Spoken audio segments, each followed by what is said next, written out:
एक गांव था, नाम था ढोलकपुर। बड़ा ही शांत और सुंदर गांव था। लोग हमेशा खुशी से झूमते थे क्योंकि उस गांव में रहता था महाराज रायस्टार, जो अपने गांव के लिए एक शेर था जो कभी अपने लोगों के साथ गलत होने नहीं देता था। लेकिन उस गांव में छुपा था एक डरावना राज, एक राज जो सबके दिल में था पर जुबान पे नहीं।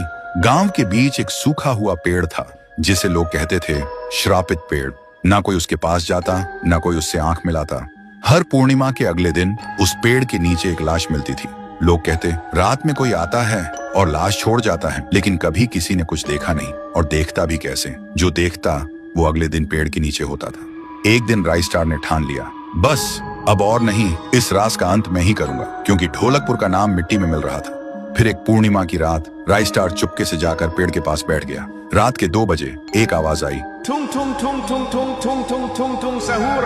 और फिर वो पेड़ भूत में बदल गया। वो भूत कुछ अजीब सा था, एक भयानक शैतानी हंसी वाला चेहरा, आंखें बड़ी बड़ी। वो पेड़ चल के एक घर के गेट को जोर जोर से खटखटाने लगता है। तभी एक आदमी डर के मारे आवाज सुन के बाहर निकलता है। वो भूत अपने लकड़ी जैसे हाथ से एक ऐसा थप्पड़ मारता कि उसकी सांस वहीं थम जाती है और उसी जगह उस लाश को ले जाता है और वापस फिर से पेड़ बन जाता था। देखते ही रायस्टार का दिल कांप जाता है, पर वो कुछ बोलता नहीं।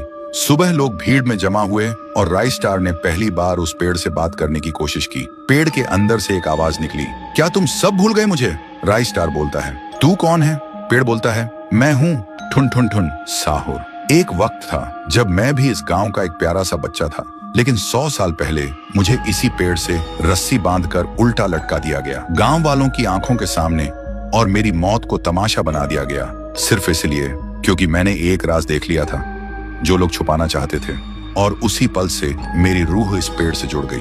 उस दिन से मैं इंसान नहीं, एक सज्जा बन गया, और हर पूर्णिमा में एक राजदार को चुनता हूँ और फिर उसे उसकी खामोशी का हिसाब देता हूँ। रायस्टार बोलता है, लेकिन अब तो वो लोग मर चुके हैं ना जो तेरा कसूरवार थे। अब तू मासूम लोगों को क्यों मार रहा है? पेड़ कुछ देर चुप रहता है, फिर बोलता है, ठीक है, बस एक बार मुझे याद करो, एक दिया जला दो, फिर मैं कभी किसी को नहीं मारूंगा। फिर रात में सब लोग आते हैं, एक एक दिया जलाते हैं, और तभी पेड़ अपने आप से आग पकड़ लेता है और आखिर में मुक्ति मिलती ठुन ठुन ठुन साहुर को। उस दिन के बाद गांव में कभी कोई लाश नहीं मिली। हर पूर्णिमा में लोग एक दिया जलाकर उसकी यादों को जिंदा रखते हैं, क्योंकि अगर भूल गए तो सपने में एक आवाज सुनाई देती थी, थुंग थुंग थुंग थुंग थुंग थुंग थुंग थुंग थुंग सहूर।